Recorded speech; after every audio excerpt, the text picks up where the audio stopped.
Hello there, welcome. It's Chris Andrew, of course, and I'm still in Rome. I'm still in Milan after the last night's results. Not devastating, but just kind of irritating, really. As you can see there, I'm just having a little wander around. I'm in the botanical gardens here, just enjoying the peace. So I thought that I'll show you that while I'm going for a little walk around. So if you're enjoying the view of my face, then you're at least going to enjoy the view of this wonderful garden, which is looks like quite an old place. It's owned by the University of Milan, so it seems that they are looking after the place. It's got some rare plants and there's rare plants and other kind of things going on here. But just a quick one to not also just to talk about the game last night, which of course you'll see the video of that hopefully tonight. That should be uploaded by tonight. Missed the first 15 minutes, of course. If you saw the aftermath video, you'll see that we missed out for the first 15 minutes after being stuck in traffic, which was annoying, really. But sounds I didn't miss too much. From what I'm understanding, the goal was well, I know people were keen to try and blame Forster for it, but it sounded like he made one save, or poor save, which by the sounds of it probably parried it out into play, and then made a second save, which was vital straight after that. Then Brahim Diaz finally got it in to make it 1-0, and that's how it stayed. From then on, it didn't actually seem like like Milan were overawing us, really. Marauding all over us, really. We looked, because the possession was 50-50 at the end. We had a few chances. We had 12 chances all in all, but in the end only 3 of them were on target, and one of those was a P roller from Papa Matasar, who actually played quite well, to be fair, alongside Ollie Skip. So that's the midfield to look at. As you can see there, that's the main house, which you can see there. Quite impressive, really. Very impressive looking building. And yeah, so and then other good performances there. Emerson Royale, of course, playing very well. And yeah, it was an okay performance from what's all the last 75 minutes of it. And I think, although we were sat in front of Milan fans who were really giving it large, it was only 1-0 in the end, so I have it all to play for in the second leg, and I'm quite confident about the second leg. We'll see all you guys in a month there. And also, other news there, which broke a few hours ago. There is news, and this will please some of the Levy-outers, but people like me is like, okay, let's see what happens. Whatever happens, happens. And there is news that a consortium of billionaires are looking to try and buy out Enoch and Daniel Levy, and it could be in a few weeks we shall see an offer of $3.75 billion made, so around about £3.1 billion. So the consortium is being headed up by an Iranian-American businessman called I hope to get the pronunciation right, Jahum Najafi. So,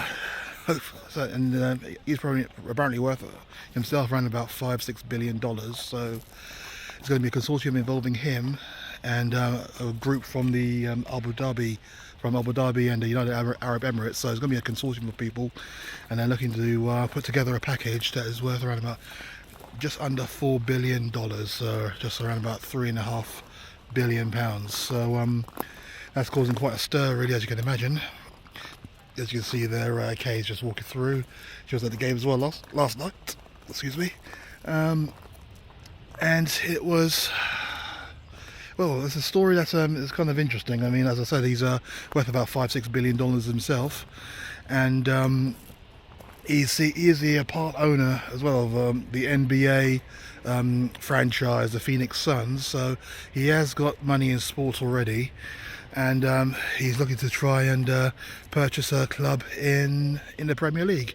And it looks like it could be that Spurs could be on the cards there, but there is talk that it might be an offer that is a bit low to start off with everything that has been sunk into the club by Enoch, that they could be looking at, also alongside the debt as well. They could be looking at around about $4.5 billion to try and tempt its sale. And that could be fine. That could be again. That could just be negotiating points. But we shall see what happens. It's still kind of a little way to go because the bid has not even been put on the table yet. It's still just within the chatting stage, really. So we shall see what happens.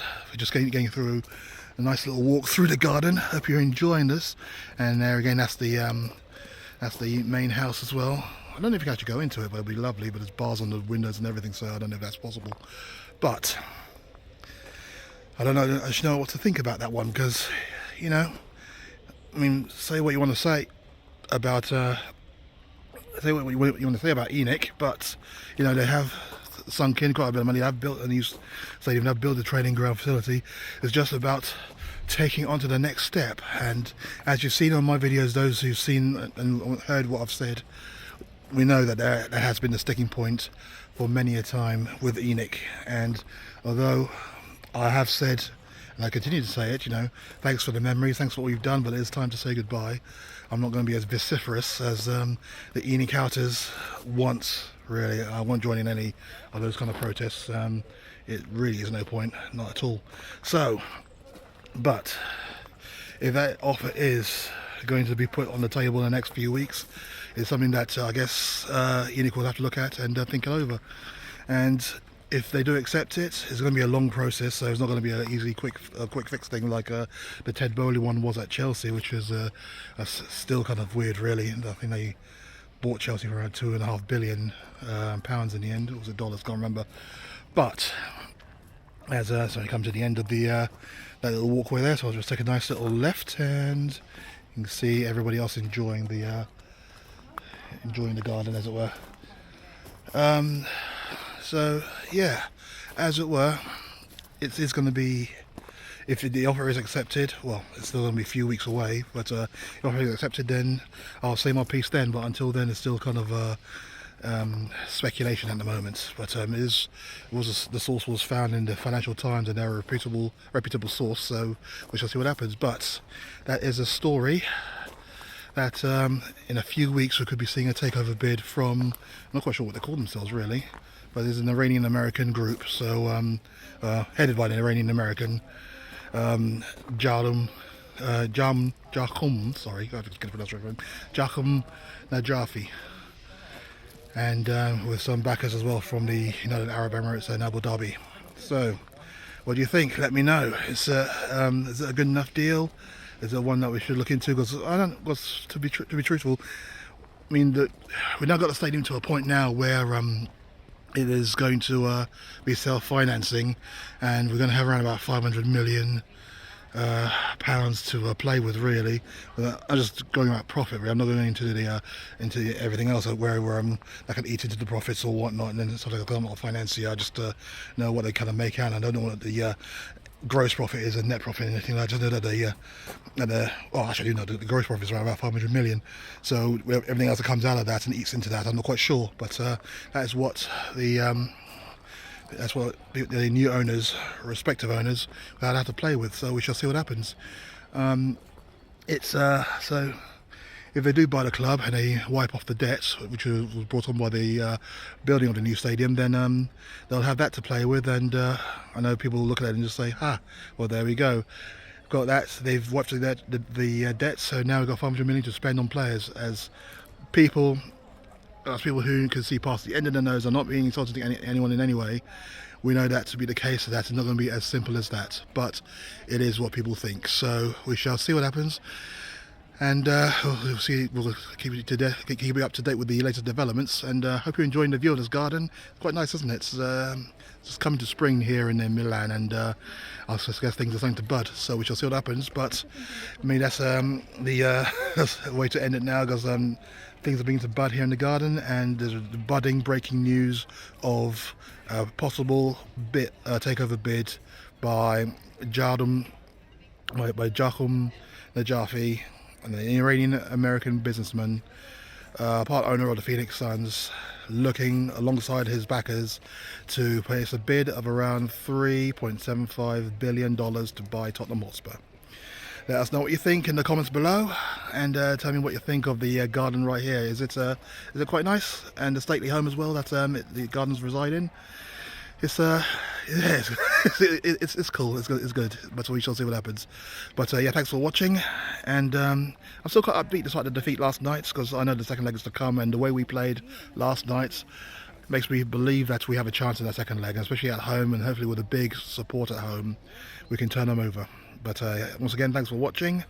Come on, you Spurs, and you all take care.